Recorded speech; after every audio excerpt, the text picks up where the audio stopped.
बिहार किसका है? बंगाल किसका है? गुजरात किसका है? महाराष्ट्र किसका है? तो झारखंड सबके बाप के लगेगी, झारखंड सबके बाप के लगेगी, लेकिन हमारे बाप के लगा। आपकी समस्या को क्या समझ सकता है? वो सिर्फ और सिर्फ अपना व्यवसाय करने के लिए आया, अपना धंधा करने के लिए आया। ये 30 साल का इतिहास है, आप बेहतर ढंग से देख सकते हैं। नमस्कार, जोहार, मैं हूं नितेश कुमार और आप देख रहे हैं सच बोल। जी हाँ दोस्तों, आज मैं एक ऐसे शख्सियत का इंटरव्यू करने वाला हूं जो महज 26 से 27 वर्ष के हैं। और इतने कम उम्र में आमतौर पर देखा जाता है कि बच्चे नादान होते हैं, नासमझ होते हैं और पारिवारिक हो चाहे सामाजिक हो, ये जिम्मेदारियों से कोसों दूर होते हैं। जी हाँ, और जिनका मैं इंटरव्यू करने वाला हूँ वो सिर्फ और सिर्फ पारिवारिक का जिम्मेदारी नहीं बल्कि सामाजिक जिम्मेदारियों को भी अपने कंधे पर इन्होंने उठा करके रखा है। चाहे वो बरही विधानसभा हो, चाहे बरकट्ठा विधानसभा हो, चाहे कोडरमा विधानसभा हो, इस तीनों विधानसभा में कहीं पे भी कोई भी कार्यक्रम होता है, चाहे वो खुशी का हो चाहे दुखी का हो, सभी कार्यक्रमों में ये बढ़ चढ़ करके हिस्सा लेते हैं और सक्रिय रहते हैं। जी हाँ, मैं बात कर रहा हूँ JVKSS यानी कि झारखंडी भाषा खतियानी संघर्ष समिति के केंद्रीय उपाध्यक्ष कृष्णा यादव जी का। तो आइए इनसे हम लोग मुखातिब होते हैं। सबसे पहले आपको नमस्कार, जोहार। सबसे पहले आपके चैनल को, तमाम आपके दर्शकों को मेरे ओर से झारखंडी जोहार, नमस्कार।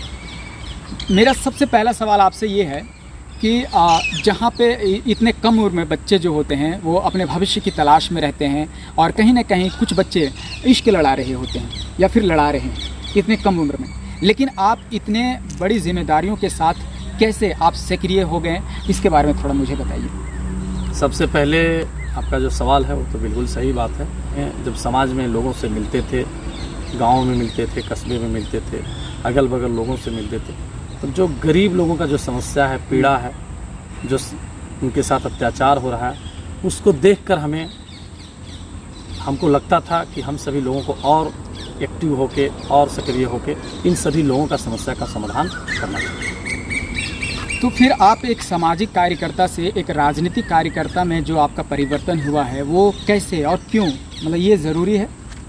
हम सामाजिक कार्यकर्ता से राजनीतिक कार्यकर्ता में परिवेश होने का कारण ये है क्योंकि हमको लगता था कि एक हम लोग समाज में जब घूमते थे, लोगों का समस्या सुनते थे, जानते थे, तो अपने ओर से तो हम लोग प्रयास करते थे कि उसका समस्या का समाधान हो। लेकिन हम सभी लोगों का जो मुद्दा है, जो झारखंड की मुद्दा है, 15 नवंबर 2000 के समय जब झारखंड अलग हुआ था तो यहाँ के लोगों का एक मुद्दा था, यहाँ के लोगों का एक मांग था कि झारखंड में कुछ भी वैकेंसियाँ हो, जो भी रोजगार की बात हो, कोई भी तरह का बात हो, उसका पहला अधिकार झारखंड के लोगों को। तो एक तरह का जो हम सभी लोगों का मुद्दा है उसको यहाँ के जनप्रतिनिधियों ने ऐसा दबा के रख दिया है जो मुद्दा को उठाने का नाम ही नहीं ले रहा है। तो हम सभी नौजवानों को लगा कि हम सभी लोगों को एक सामाजिक कार्यकर्ता होने से कुछ नहीं होगा, एक हम सभी लोगों को जनप्रतिनिधि के रूप में हम सभी लोगों को आगे आना होगा और आगे आके इस सभी समस्या का समाधान करना होगा। और जो जिस मुद्दा की आप बात कर रहे हैं उस मुद्दा को थोड़ा विस्तार से बताएंगे, मतलब क्या क्या और मुद्दा है? हम सभी लोगों का ये मुद्दा है कि झारखंड में स्थानीय नीति लागू हो, विस्थापन नीति लागू हो, पुनर्वास नीति हो, छात्र नीति हो, उद्योग नीति हो और तमाम तरह का जितना नीति हो। अभी सरकार एक नियम लाया था कि स्थानीय लोगों को 50-75% रोजगार मिलेगा, कोई भी प्लांट हो, कारखाना, लेकिन वो पेन और पेपर पर ही सिमट गया। आज आप देखिए झारखंड में तमाम तरह का फैक्ट्रियाँ लगा, या बरही विधानसभा क्षेत्र में आप देखिए, आप बरही में देखिए, बगल में बांजेडी पावर प्लांट देखिए, तो वहाँ सिर्फ और सिर्फ बाहरी लोगों, दूसरे प्रदेश से लोग आके यहाँ सिर्फ उन लोग का जितना हक अधिकार ले रहे हैं, यहाँ झारखंड के लोगों को उसका हक नहीं दिया जा रहा, उन लोगों को वहाँ रिस्पॉन्स नहीं दिया जा रहा है। तो जैसे उम्मीद किया जा रहा है कि आप इस बार JVKSS की ओर से आप एक मतलब आपको टिकट मिलेगा और एक उम्मीदवार के तौर पर आप होंगे, तो मतलब क्या हम लोग उम्मीद कर सकते हैं? और एकदम बिल्कुल उम्मीद कर सकते हैं, क्योंकि हम लोग जिस पार्टी में हैं, टाइगर जयराम महतो जी के पार्टी में, झारखंडी भाषा खतियान संघर्ष समिति, टाइगर जयराम महतो जी के प्रति, उनके पूरी टीम के प्रति हमें पूर्ण रूप से विश्वास है कि इस बार 2024 के चुनाव में, विधानसभा का चुनाव का हमने उनको टिकट देंगे और उम्मीदवार बनाएंगे और हम पूरे मजबूती के साथ चुनाव लड़ेंगे। और हम सभी लोगों का लक्ष्य है कि 2024 में टाइगर जयराम महतो जी के नेतृत्व में सरकार बने और जो यहाँ का समस्या है उस समस्या का हम लोग समाधान करने का प्रयास करें। तो फिर अगर आपको टिकट मिल जाती है इस बार, तो फिर आपका मुद्दा क्या क्या होगा, मतलब थोड़ा सा बताइए। हमारा बरही विधानसभा क्षेत्र का सबसे बड़ा मुद्दा है, यहाँ सबसे बड़ा विस्थापन का मुद्दा है, शिक्षा का मुद्दा है, स्वास्थ्य का मुद्दा है, रोजगार का मुद्दा है। आज तक किसानों के खेत में पानी नहीं है, इसका मुद्दा है। आप तो देख रहे हैं कि बरही विधानसभा का जो भौगोलिक दृष्टि है, चारों तरफ से बरही विधानसभा घिरा हुआ है और बीच में तिलैया डैम जवाहर घाटी है, और आज तक यहाँ के लोगों को शुद्ध पानी पीने के लिए नहीं मिल रहा है। आप देख रहे हैं अभी बरही चौक का जो हाल है, वहाँ पानी पीने के लिए लोग तरस रहे हैं। आज तक यहाँ के किसानों के खेत में पानी जाने का काम नहीं, यहाँ के जनप्रतिनिधि की भी आवाज़ उठाने का काम नहीं।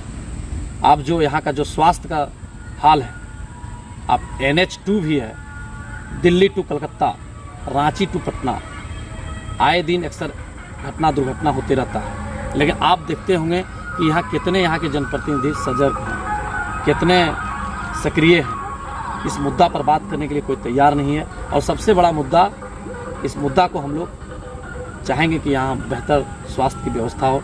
शिक्षा का जो मुद्दा है, आप तो देख रहे हैं बरही विधानसभा कोई बढ़िया स्कूल या बढ़िया कॉलेज नहीं, चारों ब्लॉक में। यहाँ का जो रोजगार की समस्या है, यहाँ के लोग दूसरे प्रदेश में जाके पालन करना पड़ रहा है, दूसरे प्रदेश में रोजगार के लिए भटकना पड़ रहा है। हम सभी लोगों के पास असीम संभावना है। आप तिलैया डैम जवाहर घाटी के पर्यटन के रूप में बेहतर ढंग से इसको विस्तार किया जा सकता है। यहाँ के अगल बगल लोगों को एक बहुत बड़ा रोजगार भी मिल सकता है। तो हम सभी लोगों को, यहाँ पूरे बरही विधानसभा के लोगों को भी उम्मीद है कि एक इस बार तीसरा विकल्प लोग तलाश रहा था, और हम सभी लोगों ने, झारखंडी भाषा खतियान संघर्ष समिति JBKSS ने, JLKM ने तीसरा विकल्प देने का काम किया है। तो मैं तमाम बरही विधानसभा के नौजवानों से कहेंगे, माताओं से कहेंगे, अभिभावकों से कहेंगे कि इस बार मौका है, आप स्थानीयों को चुनिए। जो दूसरे प्रदेश से आके आपके यहाँ प्रतिनिधित्व कर रहा है 30 साल से, वो आपका दर्द को क्या समझ सकता है, आपकी समस्या को क्या समझ सकता है। वो सिर्फ और सिर्फ अपना व्यवसाय करने के लिए आया है, अपना धंधा करने के लिए आया है। ये 30 साल का इतिहास है, आप बेहतर ढंग से देख सकते हैं। चलिए, बहुत बहुत शुक्रिया, काफ़ी अच्छा लगा आपसे मिल करके, और उम्मीद करते हैं कि आपको इस बार टिकट मिले और बहुत ही जोर शोर से आप अपनी तैयारी कीजिए। बहुत बहुत धन्यवाद। चलिए।